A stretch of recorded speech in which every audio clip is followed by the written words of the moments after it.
जुड़ रहे हैं हमारे साथ ब्यूरो चीफ अनुराग ठाकुर, उनसे बात कर लेंगे।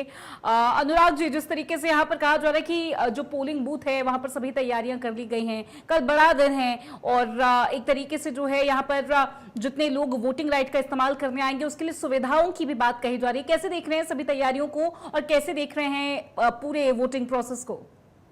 देखिए, सबसे बड़ी बात जो इस वक्त चुनाव प्रचार की अगर हम बात करें, चुनाव प्रचार जो है वो बिल्कुल थम गया है। मतलब ये है कि पब्लिक डोमेन में अब जो है वो किसी तरह के भी कार्य जो है वो नहीं होंगे, परंतु 1-to-1 डोर-टू-डोर कैंपेन तो अभी भी चल रहा है। हालांकि अगर हम पुलिस प्रशासन की बात करें तो प्रशासन ने सारी तैयारियां जो है वो कर ली है और पुलिस के साथ में होमगार्ड जो है वो सभी लोग जो है वो तैनात कर दिए गए हैं। मतपेटियां जो है वो भी पहुंचा दी गई है लोगों को। सभी को जो ये आदेश दे दिए गए हैं कि फोन्स और जितने भी इलेक्ट्रॉनिक गैजेट्स हैं वो जो है वो मतदान केंद्र के अंदर ना लाएं, क्योंकि सीक्रेसी मेंटेन करके रखना बहुत ज्यादा जरूरी है। क्योंकि बहुत सी ऐसी बार जो है वो लड़ाई झगड़े और इसी वजह से हो जाते हैं, क्योंकि लोग जो है वो अंदर जो है अवेयरनेस की कमी के कारण फोन्स और ये चीजें ले जाते हैं। तो उस सभी व्यवस्था को जो है वो सुनिश्चित किया गया है। पूरे हिमाचल में जो है वो अभी जो है बहुत ज्यादा गर्माहट जो है वो चुनावों की देखी जा रही है।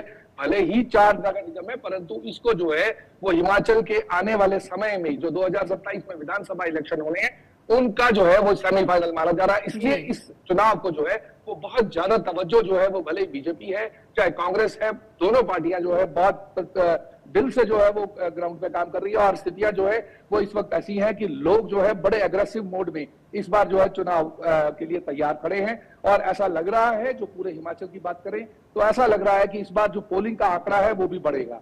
जी तो देखिए अनुराग जी, जब भी हम निकाय चुनावों की बात करते हैं तो कहीं ना कहीं शहर की सरकार चुनने का वक्त होता है और यहाँ पर प्रदेश के ओवरऑल विकास की बात ना करते हुए, देश को आगे बढ़ाने की बात ना करते हुए, जो अहम मुद्दे होते हैं, जो बुनियादी मुद्दे होते हैं, उस पर रोटी कपड़ा मकान जैसे मुद्दों पर लड़ाई लड़ी जाती है। ऐसे में मैनिफेस्टो को आप किस तरीके से देखते हैं? ये मैनिफेस्टो पहले के मैनिफेस्टो से बेटर है या फिर वही वादे हैं लगातार किए जा रहे हैं और इसको पूरा करने के लिए सरकार हर बार की तरह फेल नजर आ रही है?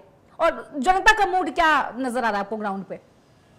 बात जब हम इनको ओवरऑल जब हम देखते हैं, वादे तो वही रहते हैं, उसी तरह के ही रहते हैं हर बार। जैसे हम हिमाचल की बात करें, मैं जैसे इस जगह जिस जगह सोलन से मैं बात कर रहा हूं, सोलन में पिछले 5 साल पहले भी जब इलेक्शन हुए थे तब पानी के लिए मुद्दा लड़ा गया था और पानी के लिए कहा गया था सुचारू रूप से व्यवस्था कर दी जाएगी। उससे पिछले जो विधानसभा चुनाव की बात करें उस वक्त भी यही बात थी कि पानी का मुद्दा शिमला, सोलन, मंडी, कांगड़ा, इन जगहों पर हमेशा पानी के ऊपर जो है वो लड़ाई लड़ी जाती है। आज भी सोलन में अगर आपने बीजेपी का चुनाव पत्र देखा होगा या आपने कांग्रेस का संकल्प पत्र देखा होगा तो दोनों में आपने ये देखा था कि पानी का संकल्प पत्रों में हमेशा से सबसे पहला मुद्दा रहा कि पानी का हम सुचारू देंगे। परंतु हर बार जो है वो सरकारें फेल हो जाती है, कोई ना कोई समस्या हो जाती है। हालांकि मैं ये भी कह रहा हूं, जैसे नगर निगम की बात करते हैं, 50,000 के लोगों के लिए जब लोग हो जाते हैं तो उसके बाद नगर निगम बन जाता है, परंतु यहां तो 2-2 लाख की आबादी है और 50,000 लोगों की कमिटमेंट है। तो उस चीजों को भी भुगताने में सरकारें जो है वो नाकाम हो जाती है, जिससे वो मुद्दा जो है वो जस का तस जो है वो बना होता है। जी तो मुद्दा तो जस का तस हर साल बना होता है अनुराग जी, बावजूद उसके वादे वहीं और उन्हीं वादों के साथ जनता को कन्विंस करने की कोशिश सभी पार्टियां करती है। जो बीजेपी की हम लोग यहाँ पर बात कर लेते हैं, जो कि हिमाचल में ऑपोजिशन में है, वो बाकी हर राज्य में जो है ट्रिपल इंजन की सरकार के दावे करती है। जैसे कि हरियाणा में भी अभी निकाय चुनाव हुए तो ट्रिपल इंजन की सरकार, और उन्होंने ये कहा था, हरियाणा के जो बीजेपी के प्रदेश अध्यक्ष, उनका ये कहना था कि बीजेपी हमेशा चुनावी मूड में ही रहती है। ऐसे में कांग्रेस की तैयारी हिमाचल में क्या है? क्योंकि कांग्रेस यहाँ पर पावर में है, तो कहीं ऐसा कहा जा सकता है कि वेटेज जो है कांग्रेस के पास इस बार ज्यादा है? मैं ये बिल्कुल कहूंगा, क्योंकि माइलेज की अगर हम बात करेंगे तो माइलेज जो है वो कांग्रेस को ही मिल रही है, क्योंकि सरकारी पक्ष है, सरकारी पक्ष का हमेशा फायदा मिलता है। इसीलिए जो बीजेपी का इस बार का काम करने का तरीका है वो बिल्कुल एग्रेसिव है और बहुत ज्यादा स्ट्रांग वे से। आपने देखा होगा कि अनुराग धूमल तक पिछले कल जो है एक नगर निगम के चुनाव के लिए यहाँ पर पहुंच गए। उसी तरह से जयराम ठाकुर, राजीव बिंदल और सभी लोग जितने भी हैं, ये सब जो है इस वक्त मैदान में झोंक पड़े हैं।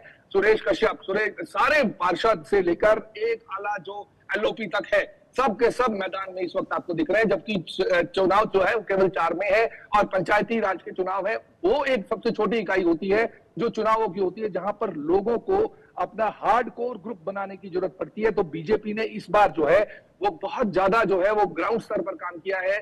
और जब हम बात करते हैं कांग्रेस सरकार की, तो आपने पिछले कल ही देखा था कि सोलन जैसे चुनाव में मुख्यमंत्री का खुद आना और रैली को संबोधन करना और साथ में लोगों के साथ वादे करके जाना, ये चीज को दर्शा रहा है कि कांग्रेस ने भी कोई कसर कोर नहीं छोड़ी है।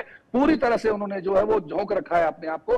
हालांकि अभी कल का दिन बचा है, आज की शाम बची है। इस तरह से चुनावी गेम जो है वो, क्योंकि आज की रात को ही अगर हम बोले तो आज की रात ऐसी रात होती है जिसमें गेम जो है पूरी की पूरी पलट जाती है। ये देखने का विषय होगा, परंतु कल जो है वो स्थितियां सारे को सभी के सामने आ जाएंगी।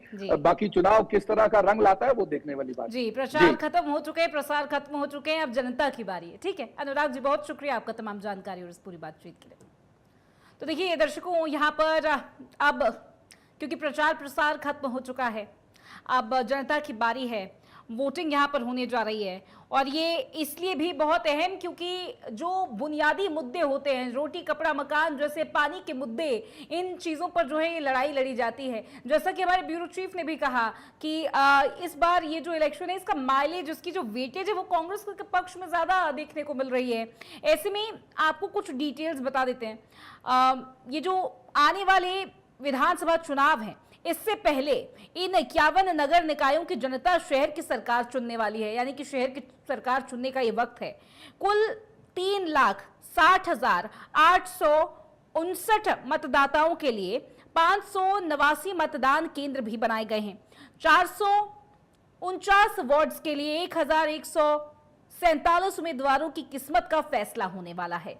और ऐसे में 10 वार्ड की जनता अपना नुमाइंदा निर्विरोध चुन चुकी है, लेकिन इसलिए उन 10 वार्डों में वोटिंग नहीं होगी। कुल 439 वार्ड्स में ही मतदान इस बार होने जा रहा है। तो इसके अलावा आपको कुछ डिटेल्स और भी बता देते हैं। आयोग की तरफ से निर्देश दिए गए हैं कि जिन मतदान केंद्रों पर मतदाताओं की संख्या अधिक है, ज्यादा है, वहां सहायक मतदान केंद्र भी बनाए जाएं। पुरुष महिला मतदाता के लिए अलग अलग मतदान केंद्र एक ही भवन में बनाए जाएं। महिलाओं के लिए स्थापित मतदान केंद्र पर हर ड्यूटी महिला कर्मचारी भी निभाएगी, फिर चाहे मतदान दल हो या फिर सुरक्षा कर्मी हो। यानी कि कुछ तैयारियां जो है यहाँ पर वोटर्स के लिए भी की गई है। और किन चीजों का खास ध्यान रखना है जनता को, वो भी आपको बता देते हैं। सुबह 7 बजे से दोपहर के 3 बजे तक वोटिंग है, इन बातों का खास ध्यान रखने की जरूरत है। मतदान केंद्रों में मोबाइल फोन्स बिल्कुल प्रतिबंधित है। महिला प्रधान केंद्रों में केवल महिला कर्मचारी ही ड्यूटी देती हुई नजर आएंगी। पार्टी सिंबल पर नगर निगम के ये चुनाव होने वाले हैं। और 4 नगर निगमों मंडी, धर्मशाला, पालमपुर, सोलन में 31 मई को मतगणना होगी। नगर परिषद और नगर पंचायतों में 17 मई को मतदान के बाद मतगणना होने वाली है। तो ये कुछ डिटेल्स हैं जो आपको जानने की जरूरत है। तो मतदान के बाद रविवार को ही मतगणना होगी। 17 मई को सुबह 7 बजे से मतदान की शुरुआत हो जाएगी। शहरी निकायों में ईवीएम के जरिए मतदान होगा और मतदान केंद्रों पर मोबाइल ले जाने पर पाबंदी होगी।